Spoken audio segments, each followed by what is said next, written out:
दोस्तों आपने zombie movies तो बहुत देखी होगी जिसमें किसी टिपिकल ज़ॉम्बी मूवी की तरह इंसानों को ज़ॉम्बी बनते दिखाया जाता है और साथ ही ये भी दिखाया जाता है कि ज़ॉम्बीज के अंदर कोई भी फीलिंग नहीं होती। लेकिन आज की ये कहानी उन बाकी ज़ॉम्बी मूवी से काफी अलग है। दरअसल ये कहानी है एक ज़ॉम्बी की जिसे इंसान से प्यार हो जाता है। अब क्या इंसान और ज़ॉम्बी इनके प्यार को एक्सेप्ट करेंगे, ये देखने के लिए शुरू करते हैं आज का मूवी एक्सप्लेनेशन जिसका नाम है वार्म बॉडीज। तो कहानी की शुरुआत होती है ज़ॉम्बी अपोकलिप्स होने के कुछ साल बाद से, जहाँ पर हमें एयरपोर्ट पर घूमते हुए एक ज़ॉम्बी को दिखाया जाता है जो बाकी ज़ॉम्बीज के साथ इधर उधर भटक रहा है। उस ज़ॉम्बी के दिमाग में चल रही बातों से हमें पता चलता है कि उसे ज़ॉम्बी बनने से पहले की कोई भी बात याद नहीं है, यहाँ तक कि उसे अपना नाम तक याद नहीं है। लेकिन उसे सिर्फ इतना पता है कि उसका नाम आर से शुरू होता है, इसलिए हम भी इसे आर ही कहेंगे। उस एयरपोर्ट पर आर के अलावा और भी कई सारे ज़ॉम्बीज थे जो वायरस फैलने के दौरान एयरपोर्ट पर ही मौजूद थे और उनमें से कई लोग उस समय वहाँ पर काम भी किया करते थे। लेकिन अब उन सभी ज़ॉम्बीज ने उसी एयरपोर्ट को अपना घर बना लिया था। तभी हम वहाँ पर कंकाल तंत्र जैसे दिखने वाले कुछ ज़ॉम्बीज को देखते हैं जिन्हें बोनीज कहा जाता है, जो कि नॉर्मल ज़ॉम्बीज का ही एडवांस वर्जन है और वे नॉर्मल ज़ॉम्बीज से कई गुना ज्यादा खतरनाक और फास्ट थे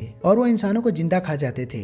बोनीज के अंदर कोई भी इमोशन नहीं होता है और कोई ज़ॉम्बी अगर एक बार बोनीज बन गया तो वो कभी भी वापस ठीक नहीं हो सकता। आर अपने दिमाग में चल रही बातों से हमें बताता है कि वो कभी भी बोनीज नहीं बनना चाहता। दरअसल आर ही एकमात्र ऐसा ज़ॉम्बी था जिसके अंदर अभी भी फीलिंग्स बची हुई थी और उसका ब्रेन अभी भी पूरी तरह से डेड नहीं हुआ था, जिस वजह से उसने अपने दिमाग का थोड़ा थोड़ा इस्तेमाल करना सीख लिया था। उसने एक पुराने प्लेन के अंदर अपना घर बना लिया था जहाँ पर उसने प्लेन को अलग अलग चीजों से सजाया हुआ था और वो कभी कभी म्यूजिक भी सुना करता था। ज़ॉम्बी की इन हरकतों को देखकर लग रहा था कि साली पिछली वाली मूवी की तरह इस मूवी के ज़ॉम्बीज भी कुछ ज्यादा ही एडवांस है। एयरपोर्ट में आर का एक दोस्त भी है जिसका नाम एम है और ये दोनों अक्सर ज़ॉम्बी वाले कातिल नजरों से एक दूसरे को घूरते रहते हैं और एक दूसरे से बात करने के लिए ये लोग कभी कभी ज़ॉम्बीज की टूटी फूटी लैंग्वेज में बात कर लिया करते हैं। हालांकि इन दोनों को एक दूसरे की भाषा बाहुबली की निम्डा वाली भाषा की तरह समझ में तो नहीं आती, लेकिन इसका मतलब हमेशा सिर्फ एक ही होता था, भूख, खाना और शहर। फीलिंग और इमोशन होने के बावजूद भी आर को भूख लगती है, इसलिए भूख लगने के बाद ये दोनों बाकी सभी ज़ॉम्बीज के साथ झुंड बनाकर शहर की ओर बचे हुए इंसानों का शिकार करने जाने लगते हैं। यहाँ दूसरी तरफ हमें उन इंसानों को भी दिखाया जाता है जो किसी तरह से ज़ॉम्बी वायरस से बच गए हैं और ये लोग ज़ॉम्बी से बचने के लिए शहर के चारों ओर बड़ी बड़ी दीवारें बनाकर उसके अंदर सुरक्षित रह रहे हैं। तभी वहाँ पर जूली, पेरी और नोरा नाम के 3 दोस्तों को दिखाया जाता है जो कि बाकी जवानों के साथ किसी मिशन पर जाने की तैयारी कर रहे होते हैं। दरअसल उन्हें ज़ॉम्बीज के एरिया में जाकर हॉस्पिटल से मेडिकल सप्लाई और खाने पीने की चीजों को लाने का मिशन मिला है। मिशन में जाने से पहले कर्नल गिरगियो, जो कि जूली का पिता है, वो उनको ज़ॉम्बी से सावधान रहने का इंस्ट्रक्शन देता है और वो कहता है कि ज़ॉम्बीज दिखने में तो इंसानों की तरह है लेकिन उनके अंदर कोई भी फीलिंग नहीं होती और उनके शरीर से खून भी नहीं निकलता है, इसलिए तुम उनको देखते ही हेडशॉट मार देना। लेकिन तुम्हें खास करके कंकाल जैसे दिखने वाले बोनीज से बचकर रहना होगा क्योंकि वे चीते की तरह तेज और खतरनाक है जो इंसानों को मौत के घाट उतारने में 5 सेकंड का भी समय नहीं लेते। फिर इसके बाद सभी जवान ज़ॉम्बीज के एरिया में चले जाते हैं और एक हॉस्पिटल के अंदर से मेडिसिन और खाने पीने की चीजों को इकट्ठा करने लगते हैं। लेकिन तभी भूखे प्यासे ज़ॉम्बीज जो खाने की तलाश में इधर उधर भटक रहे होते हैं, उन्हें हॉस्पिटल से इंसानों की खुशबू आने लगती है, जिसे सूंघकर सभी ज़ॉम्बी पबजी की तरह इंसानों को अपना चिकन डिनर बनाने के लिए फाइनल जोन के अंदर यानी कि हॉस्पिटल के अंदर आने लगते हैं। इस दौरान जूली और उनके दोस्तों को भी बाहर किसी का होने का एहसास होता है, लेकिन तब तक तो सभी ज़ॉम्बीज दया की तरह दरवाजा तोड़कर अंदर आ जाते हैं और उन पर हमला कर देते हैं। ज़ॉम्बीज के हमले को देखकर इंसान भी उन पर गोलियां चलाने लगते हैं। दरअसल आर भी उन्हीं ज़ॉम्बी के साथ था और वो जब पहली बार जूली को देखता है तो उसे पहली नजर वाला पहला प्यार हो जाता है। इसके बाद जब वो जूली को किसी हीरोइन की तरह पबजी वाली स्टाइल में ज़ॉम्बीज का खात्मा करते हुए देखता है तो वो उससे और भी ज्यादा इम्प्रेस हो जाता है। ये देखकर वो तुरंत ही जूली के पास जाने की कोशिश करता है, लेकिन तभी पेरी वहाँ आकर उसे गोली मार देता है। ज़ॉम्बी होने के कारण आर पर गोली का कोई असर नहीं होता, लेकिन अपने और अपनी क्रश के बीच में पेरी को कबाब में हड्डी बनते हुए देखकर आर को गुस्सा आ जाता है और वो पेरी को अपनी ज़ॉम्बी वाली शक्तियों का इस्तेमाल करके एक ही झटके में मार कर खा जाता है। अब पेरी भी दोबारा ज़ॉम्बी ना बने इसलिए आर पेरी के दिमाग को खाने लगता है और उसके दिमाग को खाने से आर को पेरी की यादें दिखाई देने लगती है। दिमाग का आधा हिस्सा खाने के बाद आर पेरी की यादों में देखता है और वो फील करता है कि पेरी जूली से कितना प्यार करता था। इसके बाद वो पेरी के बचे हुए ब्रेन को बाद में खाने के मकसद से अपनी पॉकेट में रख लेता है और इसके बाद अपनी फीलिंग बताने के लिए जूली के पास जाने लगता है। जूली जब देखती है कि आर उसी की तरफ आ रहा है तो वो बहुत ही घबरा जाती है, लेकिन आर उसे कुछ नहीं करता और जूली को बाकी ज़ॉम्बीज से बचाने के लिए उसके फेस पर ज़ॉम्बीज का खून लगा देता है ताकि किसी भी ज़ॉम्बीज को जूली के बारे में पता न चल सके। फिर वो जूली का हाथ पकड़कर अपने साथ ले जाने लगता है, जिसे देखकर नोरा भी काफी डर जाती है और वो हैरान होकर उन्हें देखती रह जाती है। इसके बाद आर जूली को अपने प्लेन की ओर ले जाने लगता है। किसी भी ज़ॉम्बीज को उन पर शक न हो इसलिए वो जूली को ज़ॉम्बी वाली स्टाइल में चलने को कहता है।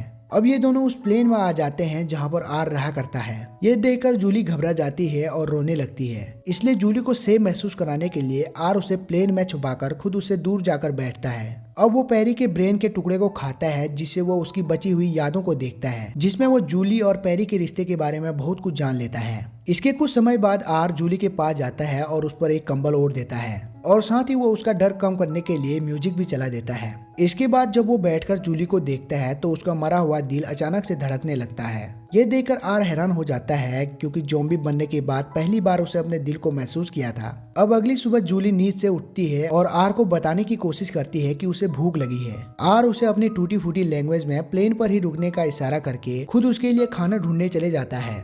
अब इस मौके का फायदा उठाकर जूली वहां से फ्लैश की स्पीड में दौड़कर भागने की कोशिश करती है, लेकिन तभी बाहर खड़े ज़ॉम्बी के एक जानलेवा ग्रुप को देखकर उसकी फट जाती है और वो छुप जाती है। तभी अचानक से आर भी वहां पर आ जाता है और अपने हीरोइन को बचा लेता है। फिर ये दोनों वापस से प्लेन में आ जाते हैं जहाँ पर आर जूली को खाना और एक ड्रिंक की बोतल देता है। अब इतने अच्छे और ख्याल रखने वाले ज़ॉम्बीज को देखकर जूली बहुत ही हैरान हो जाती है और वो उससे उसका नाम पूछती है, लेकिन आर तो सिर्फ अपने नाम का पहला अक्षर ही जानता था, जिस वजह से वो उसे मिस्टर आर करके बुलाती है। इसके बाद जूली कहती है कि मुझे अपने घर जाना है, लेकिन अपना आर जो पहले से ही जूली पर लट्टू था इसलिए वो बहाने बनाने लगता है और वो कहता है कि बाहर बहुत सारे ज़ॉम्बी हैं जो तुमको एक ही झटके में खा जाएंगे, इसलिए तुम कुछ दिन तक यहाँ रह सकती हो। जब ज़ॉम्बी तुम्हारी खुशबू के बारे में भूल जाएंगे तो तुम यहाँ से बाहर जा सकती हो। आर के इस बिहेवियर को देखकर जूली बहुत हैरान हो जाती है और वो देखती है कि आर दूसरी ज़ॉम्बी की तरफ बिल्कुल नहीं है और वो बहुत ही आसानी से कम्युनिकेट भी कर पा रहा है, इसलिए वो उस पर भरोसा कर लेती है और कुछ दिन तक ये दोनों एक साथ समय बिताते हैं। और इस दौरान जूली आर को गाड़ी चलाना भी सिखाती है और ये दोनों एक साथ लॉन्ग ड्राइव पर भी जाते हैं।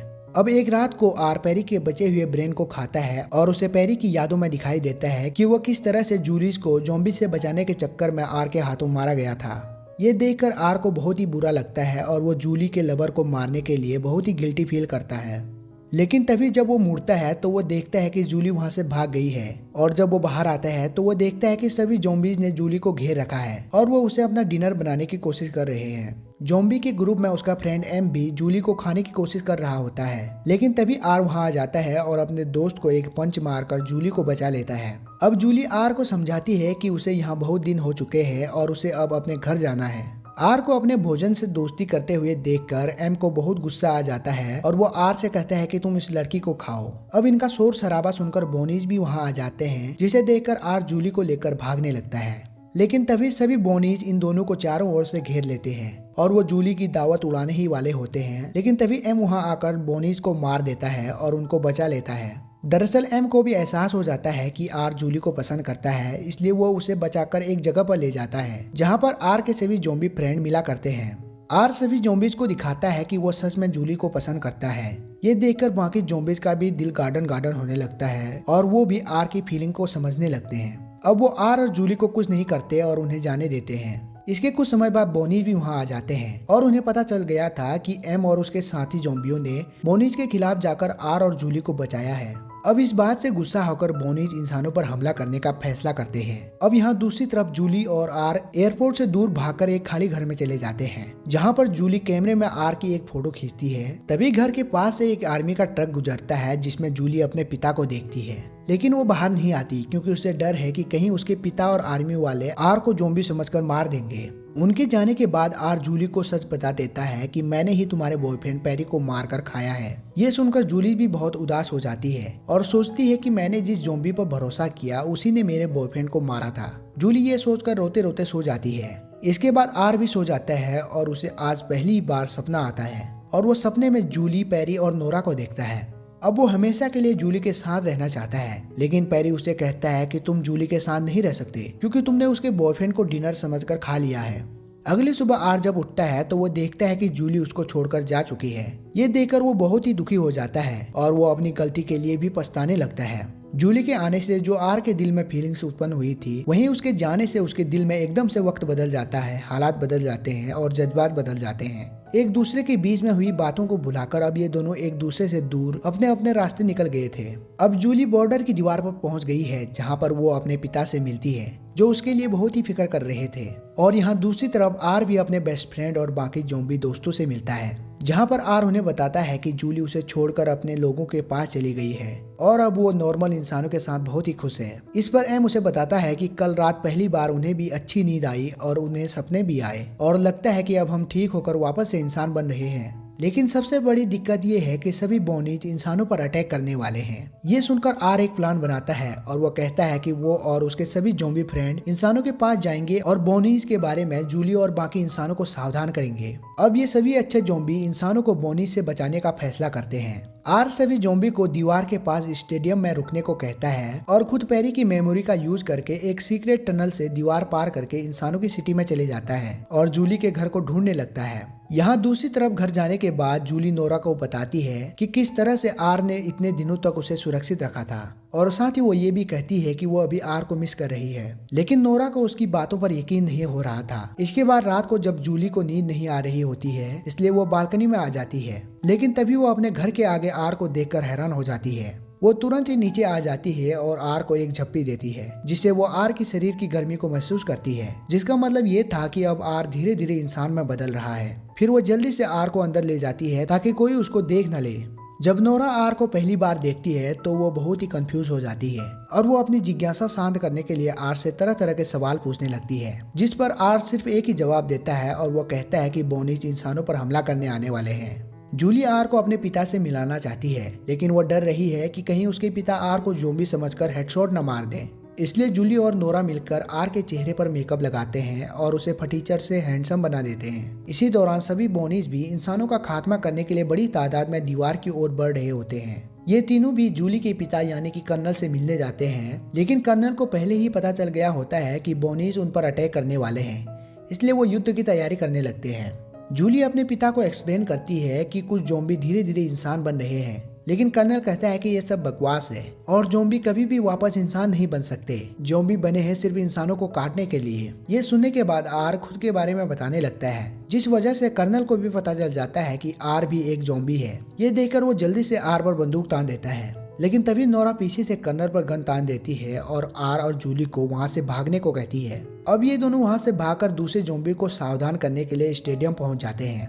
वहां पर ये लोग बहुत बड़ी तादाद में अच्छे वाले ज़ॉम्बी को देखकर बहुत हैरान हो जाते हैं। एम बताता है कि ये सारे ज़ॉम्बी इंसानों के साथ मिलकर बोनीज को खत्म करना चाहते हैं। कुछ ही देर में बोनीज भी वहां पर पहुंच जाते हैं। ये देखकर एम आर से कहता है कि तुम हर हालत में जूली को प्रोटेक्ट करना, चाहे इसमें तुम्हारे प्राण पखेरु ही क्यों न उड़ जाएं। इसके बाद आर जूली को लेकर भागने लगता है और सभी अच्छे ज़ॉम्बी मिलकर बोनीज को रोकने लगते हैं। लेकिन फिर भी कुछ एडवांस बोनी अपने पिछवाड़े तक का जोर लगाकर इन दोनों का पीछा करने लगते हैं। लेकिन आर भी अपनी पूरी ताकत से फ्लैश की स्पीड में भागकर जूली को बचा लेता है। इसके बाद जब आर्मी स्टेडियम में पहुंचती है तो वे ज़ॉम्बीज को एक दूसरे से लड़ते हुए देखकर हैरान हो जाते हैं। ज़ॉम्बीज की खिचड़ी बनी हुई देखकर वे जल्द ही समझ जाते हैं कि अच्छे वाले ज़ॉम्बीज बुरे ज़ॉम्बीज यानी कि बोनीज को मारने में उनकी मदद कर रहे हैं। अब आर और जूली को भी बोनीज ने चारों ओर से घेर लिया था। आर जूली से प्यार करता है, इसलिए वह उसे बचाने के लिए जूली को पकड़कर ऊपर से नीचे पूल में कूद जाता है। कुछ देर बाद जूली बाहर आती है और वो आर को भी पानी से बाहर निकालती है और वो आर को सही सलामत देखकर खुश हो जाती है और उसे किस कर लेती है। तभी आर की आंखें भी नॉर्मल इंसान की तरह हो जाती है और वो ठीक हो जाता है। लेकिन तभी अचानक कर्नल वहां आ जाते हैं और आर को गोली मार देता है। गोली लगने के कारण आर मरता तो नहीं है, लेकिन जिस जगह से उसे गोली लगी थी वहां से बहुत खून निकलने लगता है। ये देखकर कर्नल को भी यकीन हो जाता है कि अब आर वो ज़ॉम्बी नहीं रहा जिसे गोली लगने से कुछ नहीं होता है, मतलब कि अब आर पूरी तरह से इंसान बन चुका था। ये देखकर कर्नल और बाकी सैनिकों का भी मूड चेंज हो जाता है और वो सभी अच्छे ज़ॉम्बीज के साथ मिलकर बुरे ज़ॉम्बी यानी कि बोनीज को मार देते हैं, क्योंकि बोनीज को वापस इंसान नहीं बनाया जा सकता था। अब इसके बाद सभी ज़ॉम्बीज और इंसान मिलकर साथ रहने लगते हैं। इसके बाद हम नोरा को भी देखते हैं जो ठीक हो रहे ज़ॉम्बी का चेकअप कर रही है और उसे भी अब ज़ॉम्बी की दिल की धड़कन सुनाई दे रही है और यहाँ हम एम को भी देखते हैं जिसने अब इंसान बनने के बाद एक लेडी से दोस्ती कर ली है। अब इसके बाद जूली और आर को भी दिखाया जाता है जहाँ पर आर पूरी तरह से इंसान बन चुका था, लेकिन उसे अभी तक अपना असली नाम याद नहीं आया था, इसलिए वो अपना नाम आर ही रखता है। ज़ॉम्बीज और इंसान अब एक साथ रहने लगते हैं और अंत में इंसान उस दीवार को भी गिरा देते हैं जो कि उन्होंने ज़ॉम्बीज से बचने के लिए लगाई थी। दोस्तों इमेजिन करके बताओ कि अगर इस मूवी वाले ज़ॉम्बी तुम्हारे पास आ गए तो क्या तुम उनको ठीक करोगे या पट से हेडशॉट मारकर किल कर दोगे? कमेंट करके जरूर बताना। और अगर एक्सप्लेनेशन पसंद आया तो वीडियो को लाइक और चैनल को सब्सक्राइब जरूर करना। मैं मिलूंगा किसी नई वीडियो के साथ, तब तक के लिए bye bye, tata, goodbye, गया, खत्म।